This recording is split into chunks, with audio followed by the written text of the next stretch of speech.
나다나엘 호손이 쓴 큰바위 얼굴이라는 유명한 단편 소설이 있죠. 여러분도 너무나 잘 아는 소설입니다. 미국 남북 전쟁 후에 어니스트라는 소년이 어머니로부터 들었던 바위 언덕에 새겨진 저 큰바위 얼굴을 닮은 아이가 태어나서 훌륭한 인물이 될 것이다 라는 전설을 듣고 이 큰바위 얼굴, 이 인물을 만나고픈 이 어니스트는 그 열망을 가지고 간절하게 살아가게 됩니다. 그러니까 만나고 싶은 마음뿐만 아니라 저 인물이 어떤 인물일까, 훌륭한 인물이라고 했기 때문에 자기도 모르게 그걸 바라보면서 삶의 자세를 바르게 하고 겸손하게 하고 진실하게 하면서 살아가게 되죠. 그는 나이가 점점 들어가면서 세상 속에 훌륭하다라고 인정받는 사람들을 만나게 되지만 이 사람이 정말 큰바위 얼굴인가? 라고 질문할 때마다 그 대답은 아직 아닌 것으로 그렇게 생각이 들죠. 그리고 나이가 지긋이 노인이 되었을 때 사람들을 깨우치는 설교의 메시지를 전하는 그 순간 어떤 사람이, 어떤 시인이 그에게 외쳤다고 하죠. 어니스트가 큰바위 얼굴을 닮았다. 사람들은 웅성이게 되고 이 어니스트는 자신은 큰바위 얼굴이 아니라고 말하지만 그는 점점 그렇게 닮아가 있어서 만들어진 존재가 되죠. 이 소설은 참 우리에게 많은 걸 생각하게 하지 않습니까? 인간이 무엇을 보며 무엇을 바라며 사는가가 그 인생의 모습을 만들어 간다라는 중요한 교훈을 우리에게 깨우쳐 줍니다. 어니스트는 자신이 소망하며 바라본 이 큰바위 얼굴을 자기도 모르게 점점 닮아가면서 성장했던 겁니다. 외모를 닮아간 게 아니라 그 마음의 방향성, 그 마음에 바라보는 시선이 바로 그 큰바위 얼굴을 향하고 있다 보니 그 큰바위 얼굴의 모습이 자기에게 투영되어지고 닮아가는 것을 그는 느끼게 되죠. 에덴 동산을 잃어버린 신라권의 인생들은 하나님이 아닌 다른 것들만 추구하며 바라보는 인생으로 살다 보니 하나님께서 우리를 근본적으로 만드셨던 하나님의 모양을 닮아 만들어진 존재임에도 불구하고 인간은 끊임없이 욕심을 바라보고 마귀를 닮은 그 모습의 형상으로 살다 보니 점점 인간이 마귀를 닮아가는 모양을 갖추게 됩니다. 이런 인생들로 하여금 다시 하나님을 바라보게 하고 그 하나님을 닮아가도록 만드는 사역이 뭐냐? 저는 그게 바로 선교다라고 생각합니다. 선교는 우리 머릿속에 그리는 것처럼 반드시 선교지에다가 교회를 지어야만 선교가 되는 것은 아니죠. 그러나 그 교회는 그 지역의 선교를 위한 중요한 센터가 되고 신앙을 유지하게 만들고 확산하게 하는 중요한 구심점이 된다는 건 분명한 사실입니다. 그러나 선교는 건물 짓는 거다라고 동일시할 수는 없습니다. 사람들의 마음에 복음을 심고 그들로 하여금 하나님을 바라보게 하는 것, 이게 선교라는 말이죠.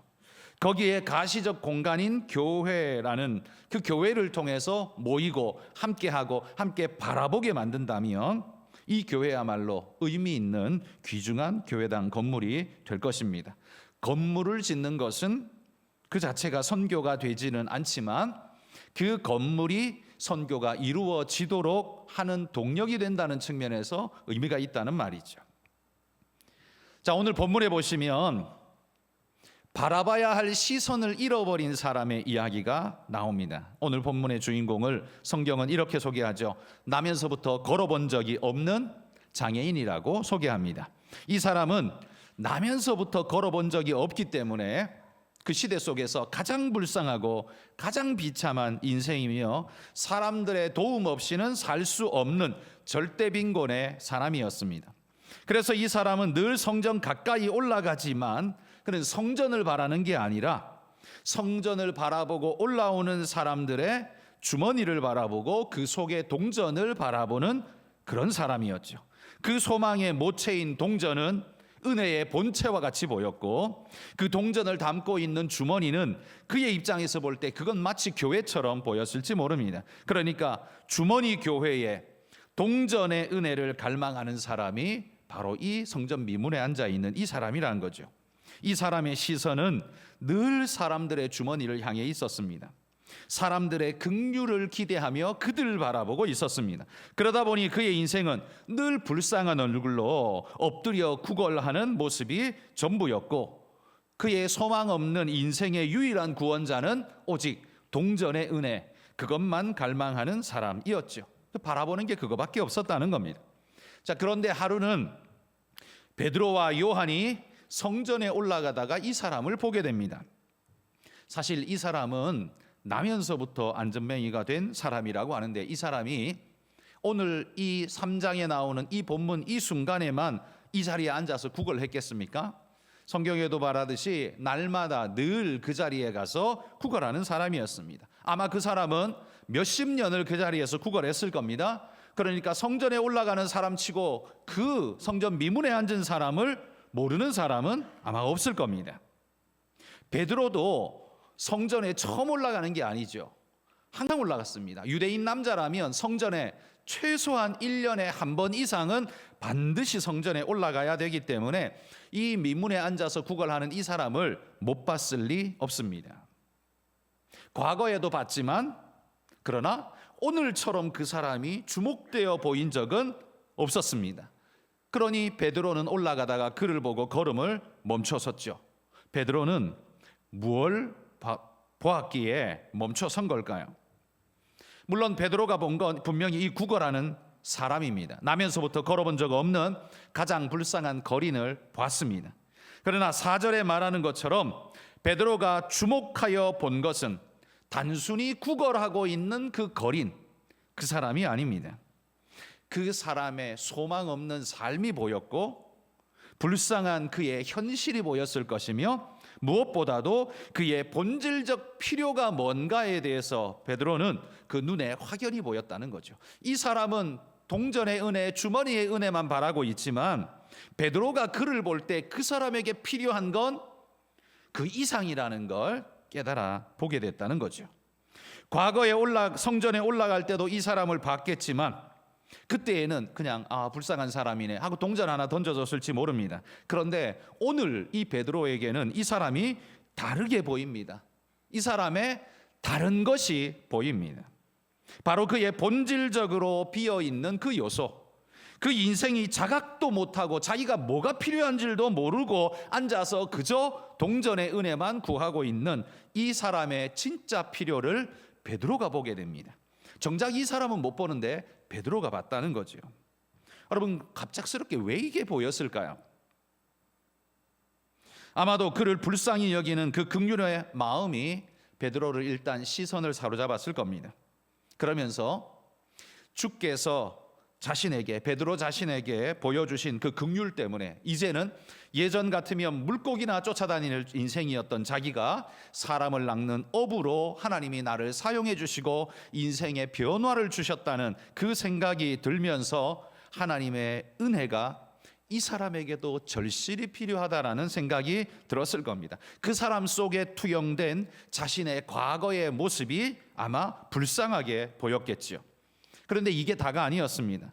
베드로의 눈에 보인 것은 그가 진짜 불쌍한 자임에도 불구하고 진짜 불쌍한 게 뭐냐면 자신이 뭐가 필요한지 모르고 살아가고 있다는 것. 자신이 진짜 구해야 하는 게 뭔지도 모르고 살아가고 있다는 것. 이게 베드로가 볼 때 이 사람이 진짜 불쌍한 이유였습니다. 과거에 이 사람을 볼 때에도 불쌍한 사람이다라는 생각은 언제나 들었을 겁니다. 그러나 그가 진짜 무엇에 가난한 사람인가는 과거에는 베드로의 눈에도 보이지 않았습니다. 그런데 오늘 이게 보인 겁니다. 그 사람의 필요한 것은 동전 몇 푼이 아니라는 걸 지금 이 순간 베드로가 확 깨닫고 있다는 거죠. 베드로는 자신이 가진 그리스도의 생명의 복음이 이 사람에게 절실하게 필요하다는 걸 깨닫습니다. 그게 보인 겁니다. 베드로의 육신의 눈은 구걸하는 거린을 보고 있지만 베드로의 영혼은 그의 비어있는 영혼이 보이는 겁니다. 구걸하고 있는 이 사람의 비어버린 영혼, 목표를 찾지 못하고 흔들리고 있는 그 영혼이 보이는 거죠. 자신이 소유한 진짜 보물 예수 그리스도의 복음이 또 한편에서 보입니다. 나에게는 있고 그에게는 없는 것, 나를 바꾸어 놓은 바로 그것, 그러나 그이는 아직 바뀌지 않은 그것, 그게 뭡니까? 바로 복음의 생명이라는 걸 베드로는 즉각적으로 깨닫습니다. 그리고는 6절에 이렇게 외칩니다. 은과 금은 내게 없거니와 내게 있는 이것을 내게 주노니 나사렛 예수 그리스도의 이름으로 일어나 걸으라. 여러분, 베드로가 주고 싶었던 것은 걸으라, 걷는 게 아닙니다. 걷는 것은 그냥 결과물일 뿐이지 그게 본질 목적은 아닙니다. 그러니까 본질적으로 주고 싶은 선물의 포장지가 그냥 걷는 겁니다. 껍데기 현상이 걷는 거라는 말이죠. 본질적 선물은 뭘 주고 싶은 걸까요?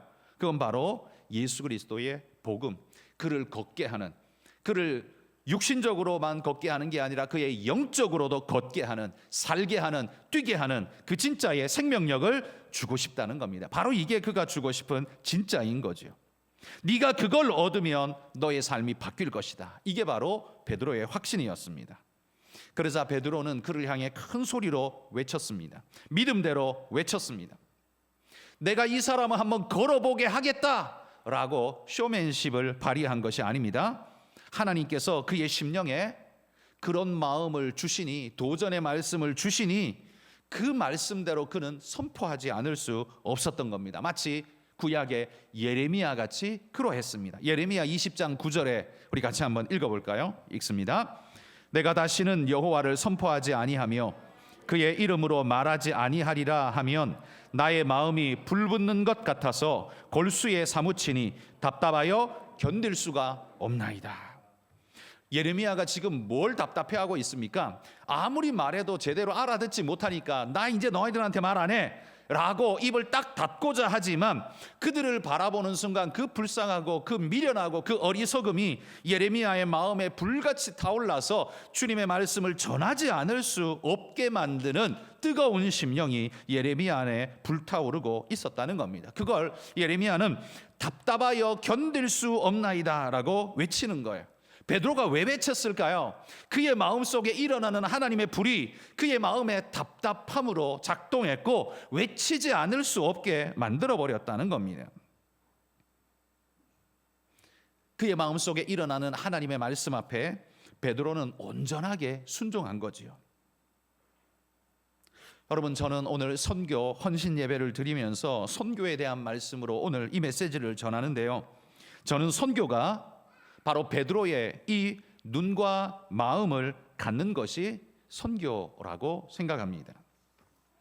나를 구원하신 그 은혜와 긍휼이 내 안에서 흘러넘치고 또한 그 눈으로 없는 사람, 보지 못하는 사람, 이 나면서부터 걸어본 적 없는 이 구걸하고 있는 이 거린을 바라보며 내 마음속에 불같이 타오르는 그 베드로의 마음, 그 마음을 갖는 것이 바로 선교의 길이라는 거죠. 그게 선교 아니겠습니까? 여러분, 선교는 돈이 있는 자가 하는 게 아닙니다. 자기 속에 불을 가지고 자기 눈이 그걸 주목하는 자만이 할 수 있는 일이 선교 아니겠습니까? 여러분, 착한 사람 신드롬처럼 이 시대 사람들이 구제하고 베풀고 나누는 걸 큰 덕목으로 칭찬하니까 나도 그런 사람 돼야 되겠다. 단순한 열망으로 그냥 나 가진 거, 돈 있는 거 좀 주자. 여러분, 이 착한 사람 신드롬 따라가는 게 그게 선교 아닙니다. 그런 건 선교라고 말하지 않고요, 그냥 구제라고 말하는 겁니다. 인간의 도덕적 심성에서 우러나오는 아름다운 그냥 삶의 태도, 인간적인 삶의 태도, 인간의 선한 양심을 따르는 아름다운 삶의 모습, 이거 구제라고 부르죠. 그러나 여러분, 선교하고 구제하고 분명히 다른 건, 구제는 인간의 마음에서 흘러나올 수 있지만 선교는 그냥 육체적 인간에게서 그냥 나올 수 있는 게 아닙니다. 선교는 오직 인간의 도덕적 심성에서 출발하는 게 아니라는 말이에요. 오직 하나님의 성령의 은혜를 경험한 자에게서만 나올 수 있는 게 그게 선교의 마음입니다. 베드로의 걸음을 붙잡아 멈추시고 보게 하시고 뜨겁게 일어나게 하시는, 선포하게 하시는 성령의 역사가 그에게 일어날 때, 그때 그에게서 선교가 시작되어진다는 말입니다. 그러므로 선교는요, 반드시 믿는 자에게서 발현되어지는 성령의 역사라고 믿습니다. 단순한 도덕적 심성에서 우러나오는 착한 사람 신드롬에 그냥 묻어가는 단순한 이야기가 아니란 말이에요. 그래서 선교는 내게서 나온 것을 그에게 주는 것이 아니라 하나님께서 내게 주신 그것을 내가 그에게 나누어 주는 그것, 여러분, 그게 선교 아니겠습니까? 하나님의 것을 그에게 전달해 주는 그것, 그게 선교 아니겠습니까? 우리가 가는 단기 선교 사역에는요, 도덕적 착한 심성으로만으로도 참여할 수 있습니다. 가능합니다. 그런데 그 사람은 뭘 주겠습니까? 그냥 착한 도덕적 심성으로 자기가 가지고 있는 어떤 것을 줄 것입니다. 뭐예요? 그게 바로 은과 금이죠. 그러나 베드로가 주겠다고 말하는 건 은과 금이 아닙니다. 우리의 착한 심성으로 할 수 있는 건 은과 금을 주는 거지만 그건 선교가 아니라 구제라고 말했습니다. 선교는 은과 금을 주는 게 아니라 나사렛 예수 그리스도의 이름을 주는 것입니다. 그게 선교이죠. 그 선교의 방편에 물질적인 것들이 쓰이는 것은 사실입니다만 물질을 주는 것이 선교가 되는 건 아니죠. 내 안에 복음 생명이 내 안에 일어나지 않으면 내가 아무리 은과 금을 줘도 그건 선교를 한 게 아닙니다. 그래서 베드로가 말하죠. 내게 있는 이것을 내게 주노니. 내게 있는 이게 뭔데요? 돈 아닙니다. 베드로가 말하잖아요. 은과 금은 내게 없거니와. 그러니까 내가 가지고 있는 건 물질적인 게 아니라는 걸 이미 천명하고 있습니다. 그럼 뭐가 있다는 소리예요? 나사렛 예수 그리스도의 이름. 그게 내게 있다는 소리입니다. 내가 걸을 수 있으니 너도 걸어라. 그렇게 말하는 게 아닙니다. 그거 주겠다는 말이 아닙니다. 베드로가 주고자 하는 것은 걷는 게 아닙니다. 그 속에 복음입니다. 오늘 우리는 선교주일을 맞아서 선교 헌신 예배를 지금 드리고 있습니다. 그리고 오늘 오전에 우리는 선교 헌금도 작정했습니다. 선교 헌금은 내게 있는 것이 돈이니 내가 돈을 주노라, 이거 아니죠. 선교 헌금은 그런 게 아닙니다. 일선에 나아간 선교사의 사역을 지원하고 돕는 방편이지 그게 선교 자체가 될 수는 없습니다. 우리도 우리 삶의 현장에서 우리에게 있어야 하는 건 은과 금을 뒤적뒤적거리는 게 아닙니다.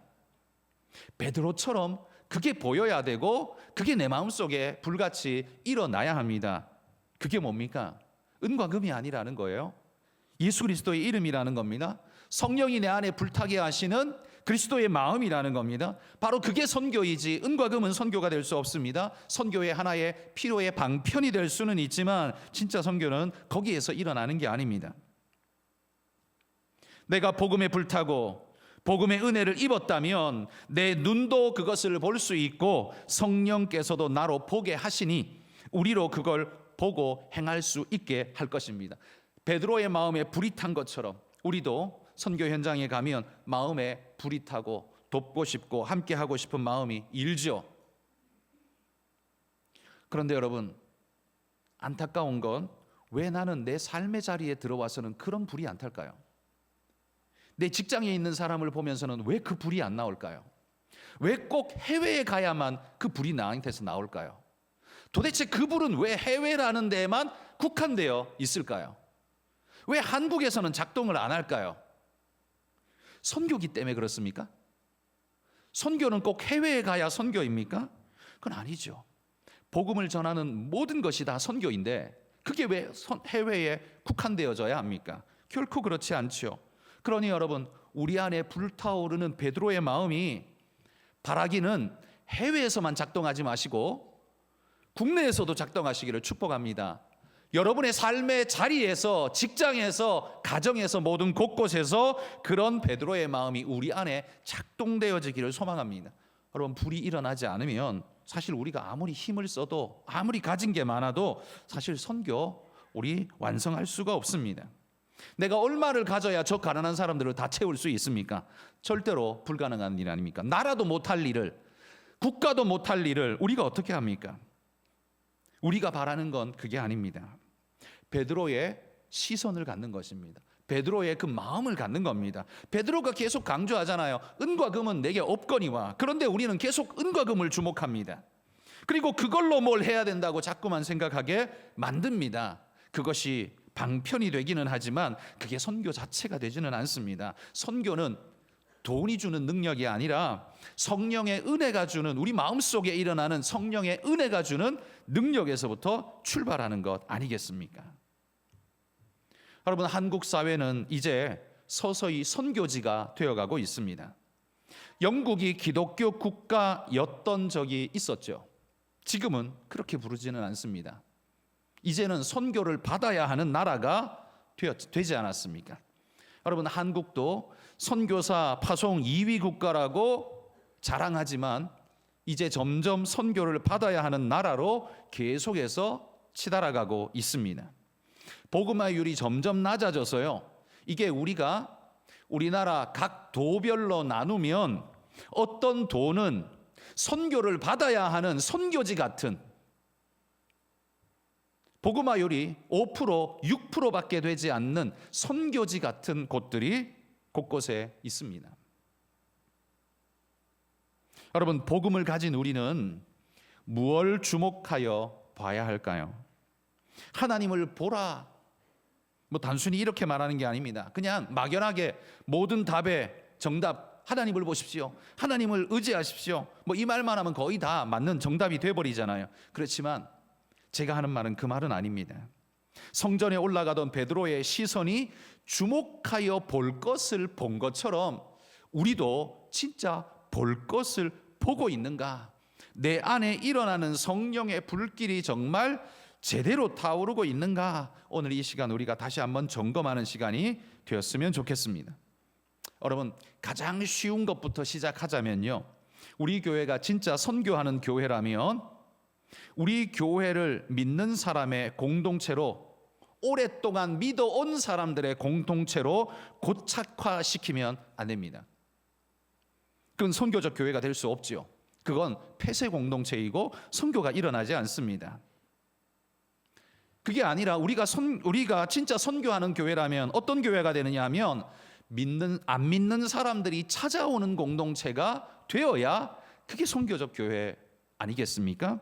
그 다음에 예배의 질서와 순서는 엄격하고 다른 어떤 요소도 용인되지 않는 그런 형태보다는 초신자들이 교회에 오면 왠지 모르게 벌받는 것 같은 그런 형태로 꽉 옥죄는 그런 것보다는 그들이 주님 안에서 위로와 평안을 누리고 하나님이 주시는 마음의 평안을 누리며 하나님을 갈망하게 되는 그런 마음을 불러일으키게 하고 인도하는 그런 공동체가 되려면 어떻게 해야 될까요? 우리가 바리새인의 공동체가 아니라 정말 주님의 따뜻한 그 미소처럼 따뜻한 교회 선교 공동체가 되려면 우리 교회는 어떤 교회여야 할까요? 우리가 선교사를 많이 파송하고 선교 후원금을 많이 보내는 것도 우리에게 중요한 일이지만 본질적으로 나는 뭘 하고 있냐는 겁니다. 본질적으로 여기에서 우리는 어떤 선교를 하고 있냐라는 겁니다. 우리 교회에 찾아오는 사람들이 복음의 말씀으로 더 가까이 들어오고 싶은 마음이 드는 교회로, 그리고 이곳에 오면 뭔가 마음이 열리고 그리고 기쁘고 감사한 교회로, 여러분, 우리는 그 새로 태어난 새 가족들에게 마음과 관심을 가져야 합니다. 아마 여러분 가정에 자식이 태어나거나 혹은 손주가 태어나면 집안의 구조와 환경이 다 바뀔 겁니다. 그렇죠? 그 태어난 아기 중심으로 집안의 구조와 배치가 다 달라질 겁니다. 아기 하나 때문에 모든 집안의 사람들이요, 시스템이 다 아기 중심으로 바뀝니다. 마찬가지로 교회도 새가족 중심으로 시스템이 바뀌고 그들을 향해 우리가 조금 불편해도 그들이 편하도록, 그들이 하나님을 맞이하고 즐겁게 행복하게 예배할 수 있는 그들의 방편이 무엇인지 봐줄 수 있도록, 혹시나 예배 중에 혹은 잘 모르는 게 있어서 불편한 건 없는지, 어려운 게 있어서 어색한 건 없는지 돌아봐주며 옆에 찾아가서 말해주고 붙잡아주고 도와주고 가이드해주는, 여러분, 이게 우리가 해야 할 중요한 일 중에 가장 사소하지만 작은 일 아닐까요? 오늘 우리는 선교 헌금을 작정했습니다만 또 한 가지 더 작정해야 할 게 있습니다. 그건 우리가 폐쇄적이고 강압적인 모습이 아니라 부드럽고 환영하며 새 사람들이 적응하기 좋도록 도와주는 그런 공동체가 될 수 있도록 우리를 열어젖히는 작업을 해야 합니다. 여러분, 그게 선교적 교회의 아주 시작점, 기초점이 아닐까요? 우리가 선교한다고 하는데 해외만 바라보지 말고 여기서 오늘 here and now로서 우리가 할 수 있는 일이 뭡니까? 그거 우리가 해야 되는데 그거 어떻게 할 것이냐? 바로 거기서부터 출발하자라는 말씀을 드리고 싶은 겁니다. 우리가 지난 토요일에 새가족 환영회를 했습니다. 은혜 중에 행복하게 아름답게 잘 마무리를 했는데요. 새가족들이 들어와서 우리 교회는 새가족들이 불편하지 않도록 잘 도와주고 신경을 많이 써주는 공동체입니다. 우리 교회 와서 나는 불편한 게 없었어요, 이렇게 말할 수 있는 공동체가 되어주도록 여러분, 우리가 그들을 신경 써서 바라보고 모든 구조가 그들에게 맞춰질 수 있도록 도와주고 세워주고 하는 일들, 여러분, 이게 우리에게서부터 시작하는, 바로 here and now에서 시작하는 선교의 시작점 아닐까요?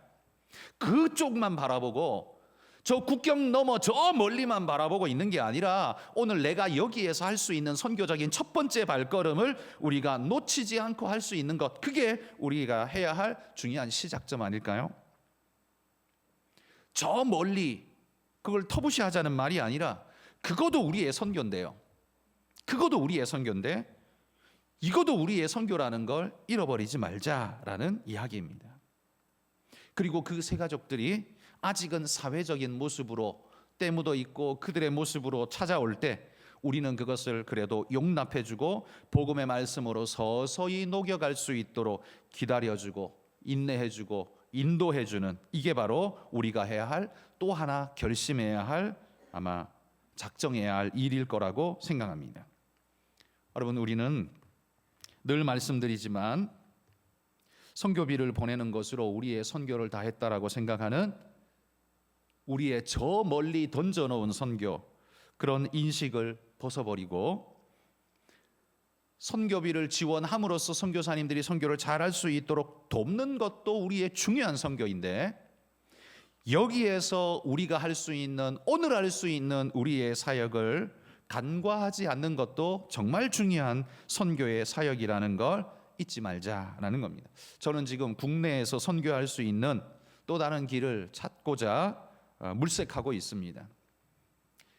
국내에서 할 수 있는 수많은 일들이 있죠. 유학생도 있고 외국인들도 있고 수많은 이들이 있는데, 그리고 저 북한 탈북민들도 있고요. 저 새터민 교회를 일구고 있는, 참고로 말씀드리면 내년 우리 1월 달에 선교 특별 기도회 때 새터민 교회 목회하시는 목사님을 제가 초청했습니다. 와서 그 현실을 듣고 선교 사역이, 그 복음 사역이 어떻게 진행되고 있는지를 듣고 북한을 향해 꿈꾸고 소망하고 있는 그 사역을 우리가 한번 배우고 우리 마음에 품을 수 있는 그런 기회가 됐으면 좋겠다 해서 우리 새터민 사역하시는 귀한 목사님을 한 분을 초대했습니다. 여러분도 오셔서 우리가 이 땅에, 우리 노회가 동평양 노회인데요, 저 북한을 바라보고 있는 동평양 노회인데, 진짜 우리도 북한 사역할 수 있는, 우리가 여기서 할 수 있는 진짜의 일이 뭐가 없는가 한번 또 돌아보는, 그래서 발견할 수 있는 좋은 기회가 될 수 있으면 좋겠죠. 우리나라에 들어와 있는 수많은 노동자들과 또 학생들, 그들을 전도할 수 있는 기회를 마련할 수 있으면 좋겠죠. 그래서 저는 해외에 대해서 관심을 가지고 눈 돌리는 일들과 더불어서 국내에서 진짜 우리 성도들이 직접 몸으로 뛰면서 선교 사역을 직접 한다고 말할 수 있는, 선교사가 선교한다고 말하는 게 아니라 내가 선교한다라고 말할 수 있는 직접적 사역이 뭐가 있을까, 이걸 앞으로는 진짜 찾아가야 되겠다라는 열망 마음이 있습니다. 그래서 그쪽으로 길을 더 열어가려고, 그래서 국내에 있지만 선교 사역을 할 수 있는 어떤 사역들을 더 찾아내어서 발굴해서 우리가 해야 되겠다라는 생각을 갖습니다. 그 일들을 발견할 수 있기를 바라는데요, 그런 필요, 그게 보이는 게 바로 베드로의 눈이라는 거죠. 언제나 보며 지나다녔던 그 사람인데, 수십 년을 그 자리에 앉아서 똑같이 구걸했던 사람인데, 베드로는 오늘 이 사도행전 3장에서 그 사람이 달리 보입니다. 그때 역사가 일어났습니다. 하나님께서도 오늘 우리의 눈을, 늘상 보던 대한민국인데, 늘상 행하던 우리의 삶인데, 그런데 거기에서 하나님께서 우리를 다르게 보게 하시고 내 마음에 불이 일게 하시고 거기에 스파크가 일어나 폭발력 있는 성령의 역사가 뻥 하고 터져나는 그런 일이 있다면 우리는 새로운 선교의 장을 마련하고 그 일을 감당하는, 실질적으로 내가 손으로 뛰고 발로 뛰고 땀 흘려 하는 진짜 나의 선교가 이루어질 수 있기를 간절히 소망합니다. 여러분, 우리 여전도에서는 바자회 같은 걸 통해서 많이 하죠. 바자회도 하며 그것도 선교사역 아닙니까? 바자회 모아서 선교 헌금으로 마련해서 선교사역하는 그것도 선교사역이죠. 그런 것처럼 우리가 그냥 송금으로 하는 것, 그냥 거기에 매이지 말고, 그 우리가 잘 유지해야 되는 것이긴 한데 내 손으로 진짜 할 수 있는 거, 내 발로 진짜 할 수 있는 거, 우리가 그걸 찾아서 할 수 있으면 더 좋겠다. 베드로의 심령에 눈이 뜨이고 가슴에 불이 일어난 것처럼 오늘 우리에게 하나님 성전 미문에 앉은 자를 보여주옵소서. 내 심령에 불이 일게 하옵소서. 거기에서 내가 외칠 수 있게 하나님 인도해 주옵소서. 여러분, 이게 우리의 선교 되어야 하지 않을까. 오늘 이 소망을 우리가 함께 가지고 더 넓은 선교의 세계로, 더 넓은 하나님의 마음을 가진, 그리고 멀리만 보는 게 아니라 우리 가까이에 전도의 역사를 일으켜가는 우리의 교회가 될 수 있도록 우리 하나님께 기도하며 그런 마음 가져가는 우리 모두가 되기를 주의 이름으로 축복합니다. 기도하겠습니다.